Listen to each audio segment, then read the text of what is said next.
a number of basic commodities. And let me start with the first commodity, rice, Mr. Senate President. Here we have four scenarios, and we all considered domestic production, the actual arrival of imports, including that of, for example, the G2G importation that is now being processed by the DTI PITC, and the other interventions like the rice resiliency project that have been funded out of the Bayanihan Act for this pandemic. And we have a law of 69 days to last. This is, if you look at the whole year inventory for 2020, we have these four scenarios, Mr. President. So it's from 69 days to as high as shown this year, Mr. President, from a low of 191 days to last by the end of this year. Again, looking at various permutations here to include calamities, it's the effects of various calamities, including that of some imports. So we have a high of 237 days to last for corn, which means this is the corn, yellow corn that's being used in livestock production, Mr. President. The next one is on fisheries. This is one area that there is a big challenge. Fisheries has not really grown that much all these years. We would like to believe that this time around, we should be trying to strengthen a good number of the various subsectors under fisheries, like aquaculture, of course, coastal fishing by the coastal fishers, and the commercial fishers for that matter. So here, well, if we only depend on local production, Mr. President, will be negative 33 days by the end of the year. But if we look at other areas and with mitigation plans in some of these scenarios, we will be marginally surplus from 29 days to 34 days, Mr. President. For pork supply, as you are all aware, Mr. President, we have been affected by the African swine fever up until today. And as you have seen, Luzon is badly hit and some parts of Mindanao. So we might have negative 31 days by the end of the year.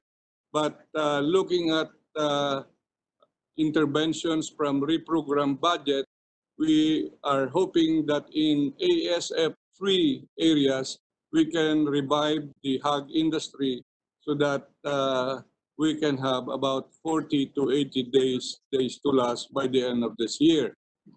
For chicken, this is one commodity, Mr. President, that we have enough supply, a minimum of 160 days by the end of this year to as high as 314 days, Mr. President. Now, for vegetable supply and demand outlook, this is also one area. Again, if we go by 20% production decline, negative 4 days, by 30% production decline, negative 39 days. But of course, with some import arrivals, we will have about 2 months days to last by the end of 2020. Now, garlic for one. This is one area that we are not really producing enough. We are not doing good enough. And we are only producing about 6 to 8% of our domestic requirement. So we will have to defer or depend from imports in this regard. The next one is on onions. We are only producing about as high as 85% of our domestic requirement, Mr. President.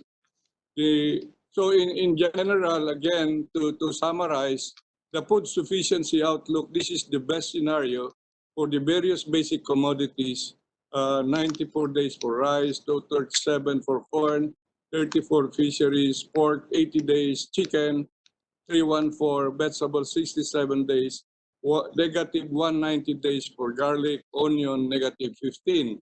Middle scenario would include you, this is the data, and the worst scenario for that matter next, we have for rice 69 days, 191 for corn, fisheries negative 33, negative 31 for pork, chicken 160, vegetables negative 39, and the rest negative for garlic on onion. Now, Mr. President, Secretary, yeah, we would like to contained in the reports that you gave us, because it's quite lengthy, but if it's contained with what you have submitted to us, then all of the senators have a copy already and are aware of this. So you may wrap up if you want. Secretary Dar, please. Okay, I may want to give you what we have done next po. Ito po, we have spent for the last 2 months about plan, particularly for urban agriculture, 399 million pesos and serving 1 million households. Next one is Kadiwa, Nihani at Kita. Among many other mechanisms here, we also have LGUs procuring nationwide for their food packs, 2.24 billion. So we have here a total of 5.48 billion sales of fruits and vegetables coming from Benguet, Nueva Vizcaya, and the other provinces. Mr. President, we have estimated number of households served in NCR, almost 1 million, 442 participating agri-fishery cooperatives and the like. Next slide. Next, I would like to now give you the new development framework with which we are now anchoring our stimulus program. And this is what and grow afterwards. So this is our socioeconomic recovery and resiliency strategy. We have various strategies, we have various enablers and key results areas. Mr. President, we have submitted a stimulus package for agriculture worth 66 billion, and we are also strongly supporting the Balik Provincia program. And above all this, we are putting up the integrity circles for agriculture. This is all about good governance. This is all about monitoring and evaluation so that every peso that is spent for agriculture is properly accounted for. So together we act, win, and heal as one. Marami pong salamat po, Ginoong Senate President and the members of the Senate. Good afternoon. Thank you. Thank you, Secretary Dar. And finally, we've already received also documents and briefing papers from the Department of Education and the Commission on Higher Education. So may we just hear a very short opening statement from the CHED? Please, go ahead.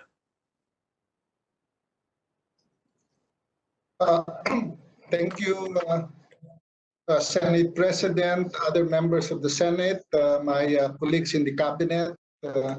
I have a short presentation that I am going to run. It has been submitted to the Senate earlier, so let me just run it quickly. From March to May 2020, the Commission issued 6 advisories after every IATF set of recommendations to the President and after executive orders have been issued. These include advisories related to suspension of classes, adoption of flexible learning systems, adoption of health protocols in higher education institutions, moratorium on payment of tuition fees, the closing of semesters for universities, adjustments in requirements for internship and OJT, and coordination with local government units. Specifically, there were 4 IATF decisions specific to higher education. The first is allowing classes in areas under GCQ for students who submit requirements, computation of grades, and issuance of credentials. Allowing higher education institutions to have skeletal force in areas under GCQ in order to accept student requirements, issue credentials, and prepare for the opening of classes in August. An IATF decision on the policy of opening classes, and last, a policy on higher education institutions in MGCQs. Specifically, in terms of issues and challenges from March until May, there are 4 areas that I would like to report. The issues related to the commission itself, issues related to students, issues related to public universities, and issues related to private universities. Let me go through them one by one. For the commission, the biggest problem that the commission faced is when it shifted to home and skeletal workforce in the central and regional offices. We realized that while technology is useful to continue meetings, it was difficult to do it because of the differential levels of technology in the central offices and in the regional offices. We use our regional offices to anchor meetings with higher education institutions, to gather data, to disseminate information, and to respond to complaints. We participated in all IATF meetings to make sure higher education is included in the discussions. We submitted reports to the President, and in every oversight report to Congress, there was a report about what the Commission did. And as I said earlier, the major problem is differential access and use of technology. And we also realized that the Commission, much like most government agencies, was not fully prepared for business continuity and contingency planning. As far as higher education students are concerned, the biggest problem was in terms of using flexible learning because of the connectivity problem for students in many areas, the preparedness of faculty and students to immediately transition to online and blended learning, and disadvantaged students and HEI personnel, particularly those who are displaced. The second set of problems encountered by students was the difficulty in paying tuition fees during the lockdown, and questions whether students should continue to pay fees for school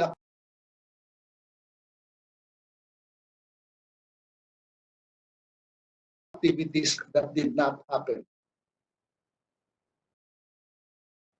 We prevailed upon private universities not to collect tuition fees during the quarantine. The third major problem encountered by students was the huge number of stranded students. Overseas, more than 1,000 students are still, and faculty members are still in different countries. We have been able to repatriate 321 of them with the help of the Department of Foreign Affairs, the Department of Tourism, and the DOLE OWA. Locally, 9,000 plus students put online that they wanted to go home. These are stranded students doing internship or OJT, stranded due to the quick lockdown, which means after Metro Manila was put on lockdown, they couldn't go home because the respective local governments also instituted lockdowns. The lack of transportation, if we try to move them, and the refusal of local governments to accept them. We have initiated the Hatid Estudyante program together with the Department of Transportation, DepEd, and DILG, and the number of validated students who are stranded is closer to 6,000 once we validated it. The fourth problem encountered by students was licensure exams during and after ECQ. We have worked with the PRC so that all licensure exams until June have been canceled, and all licensure exams that are only done once a year will be rescheduled within the year. The other area that we are working with the PRC now is to look at the requirements of the degree programs that have licensure exams.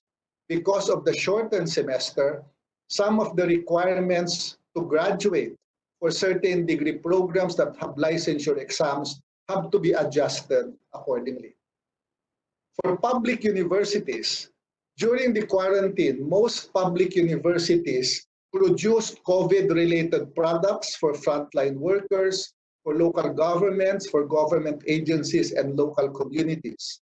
We are happy for this development because instead of relying on the market and competing for the scarce resources, for the scarce products, most of our more than 50 state universities and colleges produce alcohol, alcohol, face masks, face shields, and PPEs.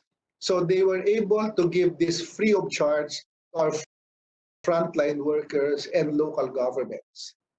Public universities also did their best to adjust and prepare so they can close the semester. Some of our public universities worked with local governments to establish quarantine centers. And we also realized that most higher education institutions are not prepared for business continuity and contingency planning. So what did we do as far as higher education institutions and concerns? The challenges identified in continuing learning and closing the semester was the basic problem. This was because different higher education institutions had different academic calendars. Those that are using the old calendar, meaning they started in June, had little difficulty in closing the semester because their semester ended in March. This includes 74% of all private universities that are still using the old calendar. So for these universities, it was not a problem to close the semester because when ECQ was imposed on March 15, they were about to close the school year anyway. The problem was for higher education using the new calendar, and this is from August to July, because they were in their midterms when ECQ was imposed, and we had to allow them to continue the semester. Most of the HEIs using the new calendar are state universities and colleges. So we issued advisories to allow maximum flexibility for universities to adjust their academic calendar, adjust the course requirements, adjust internship and OJT requirements through the use of flexible learning systems. Chairman De Vera? Yes, Senate President. We understand that what you're presenting is already with us. You're on page 9 out of 20 pages. So can you just wrap up, please? That we're aware already of what you have submitted. All of us. So I will just focus, Senate President, on the opening of classes because I think that is the area that needs some discussion. Very good. Go ahead. For the opening of classes, the considerations made in deciding when to open classes was basically four. One is the differences between K-12 and higher education. Number two, online learning and flexible learning. Number three, the preparedness for school opening. And fourth, the impact of school opening on public and private universities. The Commission, when it submitted to the IATF its proposal, said that policies for K-12 must be different from the policies for higher education. This is because in K-12, 27.8 million students are coming back, while in higher education, there's only 2.9 million students. So the magnitude of students coming back and the problem of reinfection is easier to handle in higher education institutions. The second one is because there are differences in the use of flexible learning options used before, during, and after ECQ. The concern for reinfection is anchored on the belief that higher education institutions will open with face-to-face or residential learning. The Commission uses the term flexible learning. This is a system where the design and delivery of programs, courses, and learning interventions address the students in terms of the place where they will do their learning, the pace of learning, the process of learning. It uses both digital and non-digital technology, covers both residential and non-residential learning. It is more encompassing than online. Flexible learning, which we are asking the universities to do, is designed to make higher education institutions COVID resilient. We do this because many higher education institutions have been doing online learning even before ECQ. De La Salle St. Benil, for example, announced the other day that they're offering 20-degree programs using pure online learning starting July. Many others have been using flexible learning. And other institutions are going to do this in September. It is also because the universities are heavily investing in making sure health protocols, crisis management, and communication plans are being developed to prepare for the school year.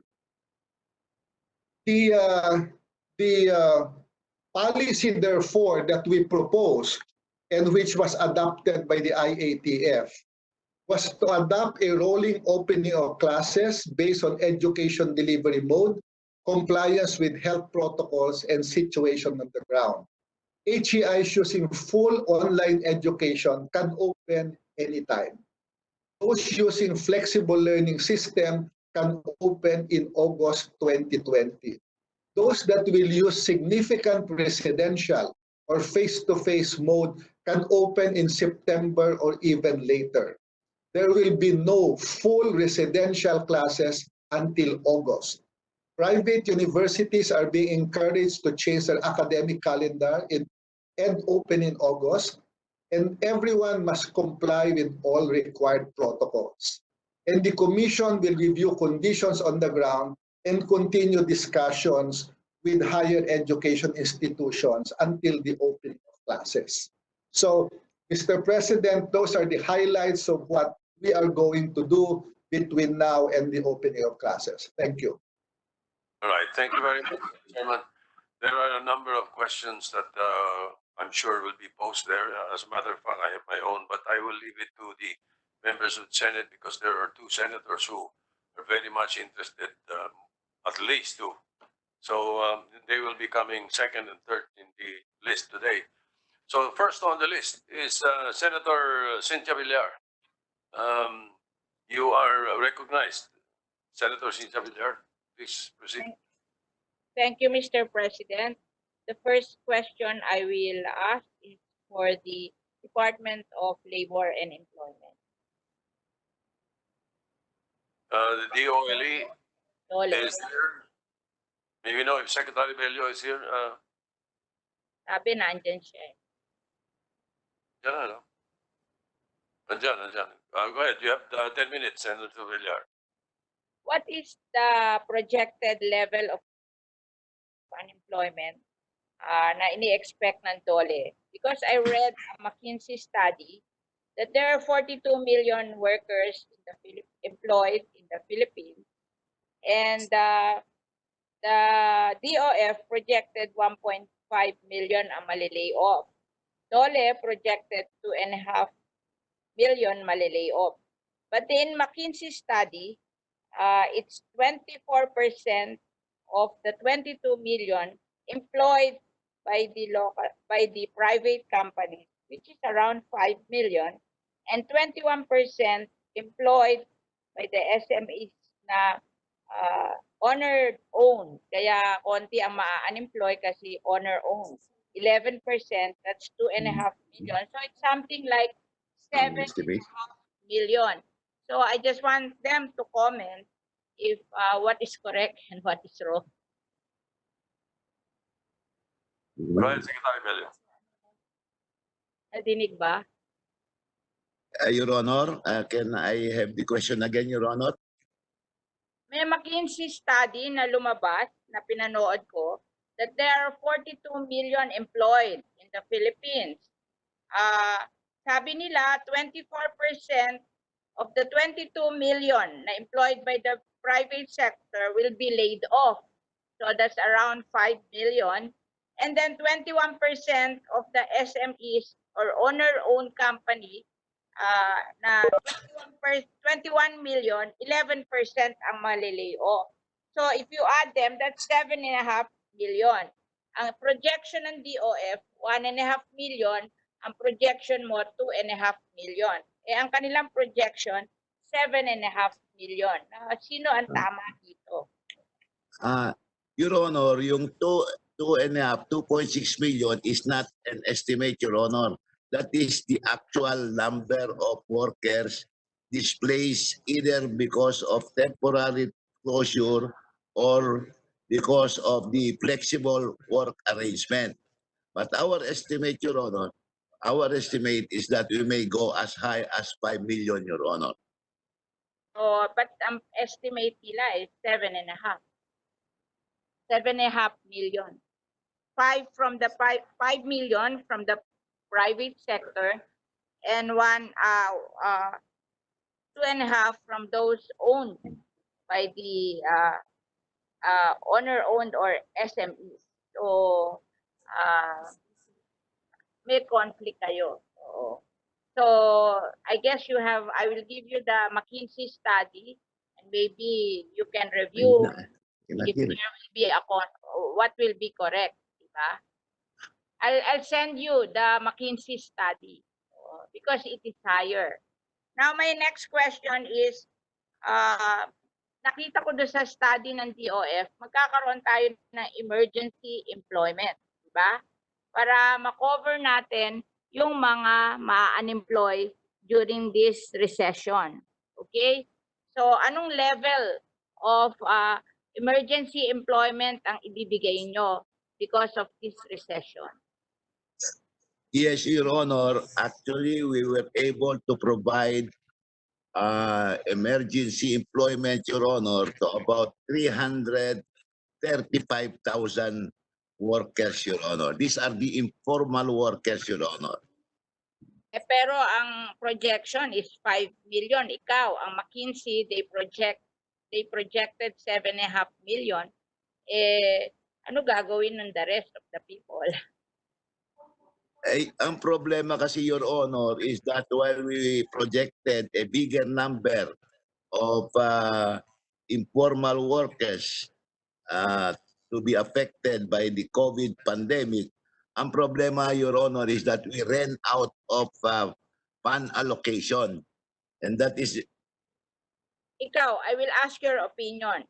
What is better, to provide emergency employment o mamigay ng pera na SAP? I do not wish to denigrate the other program, Your Honor, but I would prefer to give our workers work so that they will get paid, Your Honor. Yeah. And ang problema ng SAP, siguro alam nila yung listahan ng 4.5 million, but they do not know that list of the rest, di ba? So doon nagkakaproblema yung pag-distribute ng the rest kasi wala naman tayong national ID system. We do not know the rest. So, kaya ang nabibigyan minsan hindi yung tamang nangangailangan, di ba? Okay? Can we review that policy? Yes, Your Honor. Yes, Your Honor. It is worth looking into it, Your Honor. Okay. Then my next question is with DSWD. Okay, nandyan sila, di ba? DSWD, I'm sorry, Senator Cynthia, the SWD is not here today. okay. I will go to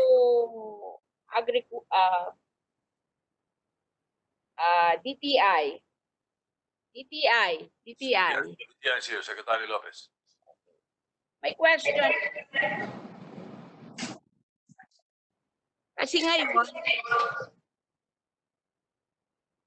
Yes. Napuputol, Senator. I'm okay. Okay na, okay na. Ang rule natin sa ITF, di ba? That restaurant and food businesses will just be open for delivery. Yes, ma'am. Di ba? But you know, naawa ako doon sa mga restaurant. Kasi mo, nag-ooperate kami ng mall. Okay naman kami kasi kami, ang own namin sa mall is the supermarket and all home. So open sila and hindi naaapekto ang benta nila. Okay? But we open also yung mga restaurants.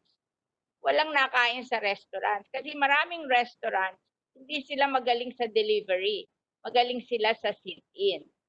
Can you suggest to the government that i-open yung sit-in kahit 60% para magkahanap buhay yung maraming restaurants? You know, 95% of our businesses are small and micro, and 50% of the small and micro are in food.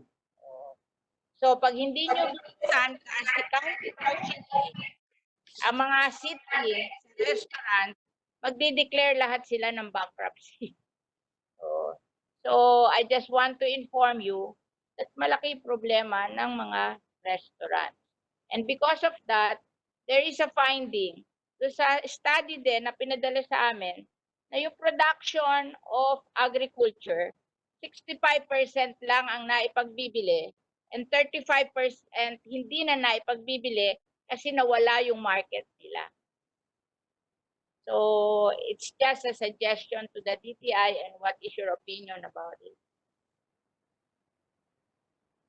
Hindi kita madinig. Hello po. Thank you, Madam Senator. Tama po yun. Napakahalaga ng dine-in. Sa ngayon nabubuhay sila sa takeout and deliveries. We were told that about 70% ng revenue nagagaling sa dine-in. So napaka-importante ng dine-in. So ganito po ang situation. Under GCQ, ngayon po pinag-aaralan yung pag-include ng dine-in. Sa Sabado po, we are visiting some fast food para upang yung general na tipo na restaurant, fast food at isang dine-in. And we will look into the application of the health protocol. Pagka ho tayo ay makumbinsi naman ho na safe po na kumain at i-implement yung minimum health protocol, we shall allow of course, we will endorse the opening of dine-in. So that kahit tama ho yung sabi nyo, kahit 50%, kasi for them to have a social distancing, we can assume a 50% capacity muna yung pupunuin unless malaki yung restaurant that can spread the table. And so ang outlook po natin, the way forward is there's a good chance na ma-include po yung dine-in. We just have to review the minimum health protocol to be applied. I hope you will be for that. Kasi wala kaming restaurant. Pero mamamatay sila. Mamamatay. Nagsasabi na sila na magdi-declare na lang sila ng bankruptcy, and then they will lay off all their employees, which is very bad for us, the unemployment. Okay? Tama po. The next question from the Department of Agriculture, particularly NFA. Okay. NFA. Yes, Nandyan. Hall, go ahead. Okay. I would like to ask why you are always asking for additional budget for NFA when every year we give them 7 billion a month to buy a year to buy rice from the rice farmers and sell it to the consumer. So parang yung 7 billion is working capital. Hindi naman iyon nawawala kasi nagba-buy and sell ka di ba? So kapital mo lang yung 7 billion, but it goes back to you. Hindi mo naman sasabihin na uubo sa overhead kasi meron silang 4 billion budget for overhead beside to sa trading budget nila. At kami, nabili kami sa NFA, nagbabayad naman kami ng cash. So bakit nakukulang yung 7 billion na yun? Okay, I just want to ask that question. Please explain to me. Yes, Ms. Dansal of the NFA. Administrator Dansal, go ahead. Thank you, Mr. President. Good afternoon to all members of this whole committee of the whole. Sir, ma'am, we would like to inform you that while we are asking this amount of more than 7 billion under the mandate now under the present law, which is our Republic Act 11203, is for buffer stocking. And the maximum volume that we are supposed to be keeping in our warehouses is good for 30 days. If we consider the volume, the amount of money that should be needed to have a maximum of 30 days, which was approved by the President last November during a meeting with the Secretary of Finance and the The working capital for 30 days. How much is the working capital for 30 days? 30 billion, Your Honor. And so, You buy and sell, di ba? You buy and sell. Working capital on 30 days, in 30 days.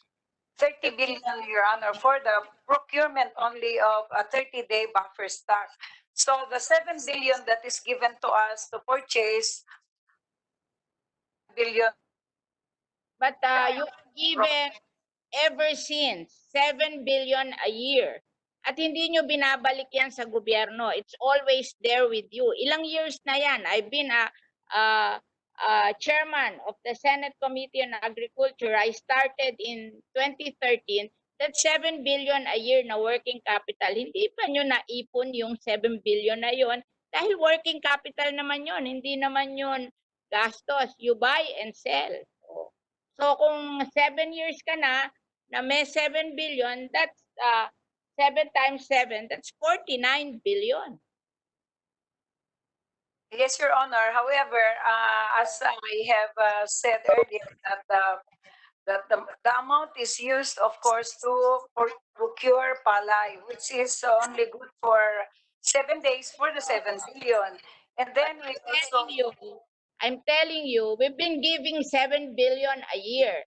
Hindi mo nang binabalik sa gobyerno yon. So that is with you. And you don't spend it, you just use it to trade. Parang trading capital mo yon. 7 taon na ako dito, 7 billion a year, that is 49 billion. Kasi yung overhead mo naman, binabayaran din ng gobyerno at the rate of 4 billion a year. So, bakit magkukulang yung working capital? Your Honor, it's not in the NFA, it's not only the cost of palay or the commodity that we use to spend for that. There are also operations, transactions, like, for example, the handling and the warehousing, the preservation of the stocks stored in the warehouse, the tracking and expenses that we use in transfer of stocks to the island provinces. We are spending so much also, Your Honor, for that. When we buy from you, we get the stock from you. You don't deliver to us because I've been buying for you this pandemic and you never deliver. We get the stock from your warehouse. So yes, how Your can you Honor, that say is true, but what I'm referring to as expenses for the movements of stocks, Your Honor, is the transfer of the stocks from the procurement areas, like in the region 1, 2, 3, in Batangas, they are transferring stocks to the national capital region and to the island provinces in the Bicol region, in region 4, and also in the Basilan, Sulu, Tawi-Tawi, and other island provinces. We don't have any tracking logistics support, and so we contract also trucks and shipping vessels to move our stocks. I cannot understand that shipping. If you buy from Iloilo, you sell to Iloilo. If you buy from Cebu, you sell to Cebu. why are you shipping? If you buy from Central Luzon, you sell to Metro Manila. That is tracking. And sometimes the ones who buy from you, they take care of the tracking. Like when I buy from you, I pay for the tracking. We get the rice that we are buying. So, and you have an overhead budget of 4 billion. I hope you will put your house right kasi negosyante tayo eh. Oo. So, alam natin yung cost, yung working capital, at saka yung overhead. I cannot understand why after giving you 4 billion for overhead and 7 billion for capital, every year sasabihin mo, kulang yung pera mo. Eh, ang tagal-tagal ka nang binibigyan ng ganyan eh. So, maybe you can do your accounting and show to me and explain to me why every year binibigyan ka ng 7 billion na working capital at 4 billion for overhead, palagi pa rin kulang ang pera mo. Wala ka bang naipon dyan sa binigay mo for all the years? Ako, 7 years lang ako. I'm sure they have been giving to you for all the years. So, computin mo yon at hindi ko maintindihan na working capital lang, kulang pa yung 7 billion. Eh, every year naman, binibigyan kayo at hindi nyo naman binabalik sa gobyerno yung working capital. You just continuously use it. So, please give me your computation of your cost. And so, we will see kung bakit nauubos yung 7 billion na working capital every year. So, Yes, Your Honor, for the last naman ng 4 billion na overhead. Oo. 4 na billion na overhead every year. They give you 11 billion. And then they give you another 6 billion to pay the interest of your debts. Oo. So the total budget that's true. NFA is 17 billion a year.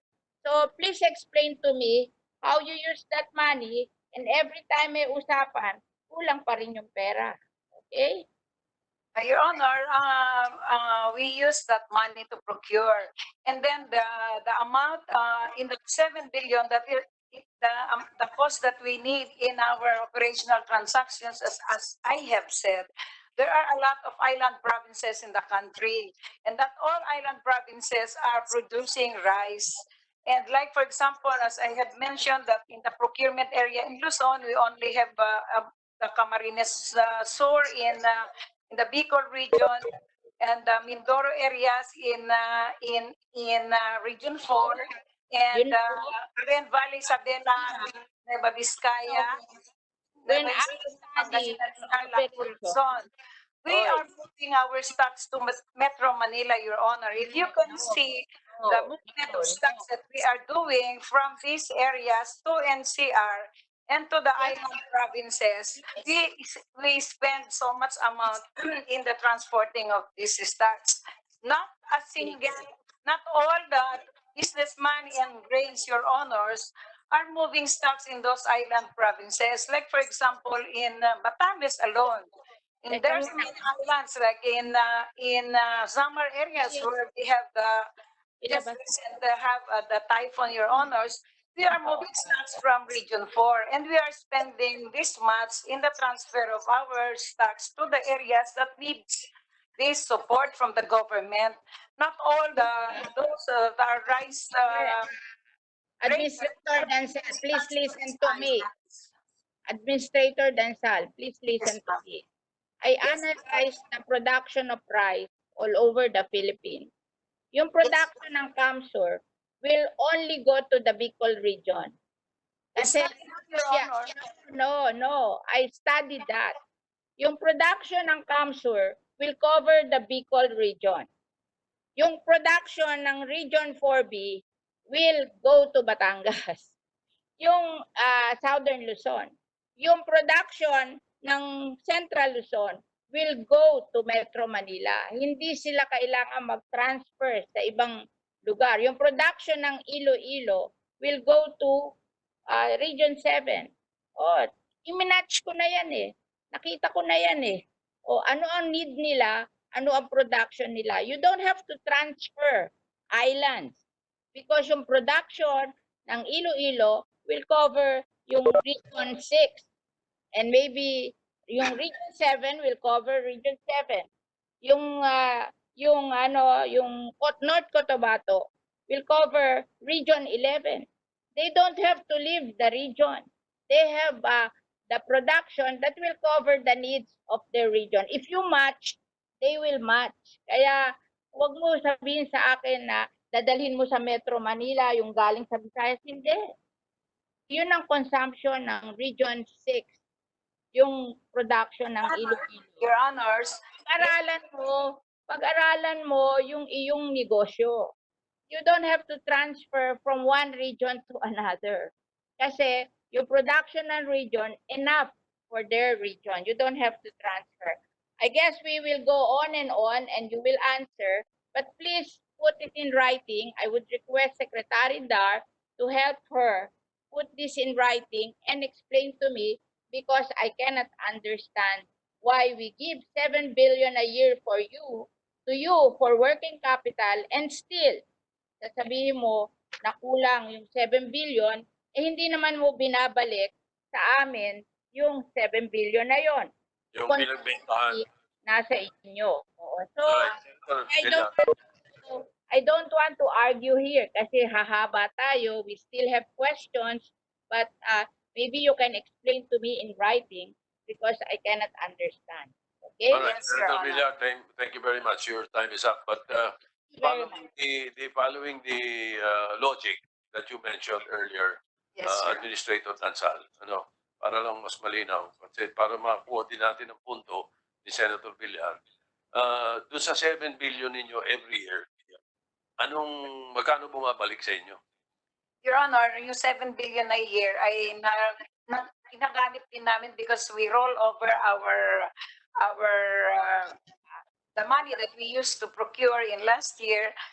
We were able to buy almost 15 million bags, and we were able to use 15 billion. So you're we you're roll saying over. Sa pinagbentahan ninyo, Yes, Your Honor. Sa Ginagastos pinagbilan nyo rin? namin. Yes po. We used to buy palay in addition to the 7 billion that is given as subsidy every year, Your Honors. well, anyway, just to clarify everything, I think Senator Villar wants you to submit in writing your answer to some of her questions. Yes, Your And Honor. then we will instruct the Senate Secretariat to give the Committee of the Whole a copy of the COA report of the NFA for the last 3 years. Yes, Mr. President. Thank you, sir. Thank you. Next is Senator Villanueva. Thank you, Mr. President. Villanueva, you have 10 minutes. Thank you, Mr. President. First of all, I'd like to thank our resource persons who are here with us today. Yesterday, I didn't get the chance to ask questions to the Department of Labor and Employment. It is also interesting to note that at the end of this Committee of the Whole, we are expected to come up with the committee reports, considering that we chair two committees, Committee on Labor and Committee on Higher and Technical Education, Higher and Technical and Vocational Education. Then I would just focus on these two major departments, Mr. President. First question to Secretary Bello. And let me talk about the assistance being given to formal sector workers. Ilan po ba yung ating formal sector workers na apektado dito sa pandemic na ito?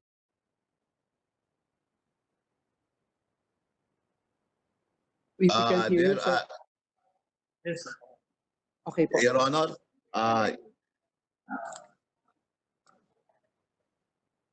okay, Your Honor, with respect to formal workers, Your Honor, there were per record and as reported by the business establishment, there were 2.6 million workers affected either by temporary closure or by the application of the flexible working arrangement, Your Honor. Okay po. Pag-usapan po natin yan. 2.6 million ang affected. Ang tugon po natin, ito pong camp o yung COVID adjustment measure program, di po ba? Dito po sa camp, ang budget po natin is 3.2 billion at ang nakalagay po dito sa huling 8 bayanihan report ay ang actual target beneficiary is 649,000, Secretary. And dito rin po sa bayanihan report, 98% na po yung utilization rate. So meaning to say, out of the sinasabi yung 2.6 million affected, ang matutugunan lang is 649,000. Tama po ba? Tama po yun, Your Honor. We were able to service 649,000 last, Your Honor. Okay, thank you and I appreciate yung mabilis na sagot, Secretary. No? Samantalang po, dito sa tinatawag na small wage business sector na tinutulungan po natin, 50 billion po yung pondo allotment.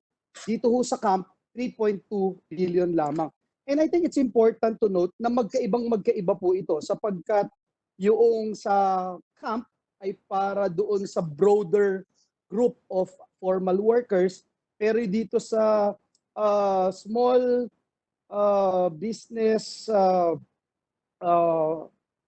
wage subsidy, ito ay nakafocus lamang dun sa non-essential and quasi-essential affected firms. Am I correct, Your Honor? That's correct, Your Honor. As far Exactly. as far as our camp program is, Your Honor, we provided a one-time cash assistance of 5,000 to all workers who were not able to report to work because of the lock-in. And therefore, following the principle of no work, no pay, they were not able to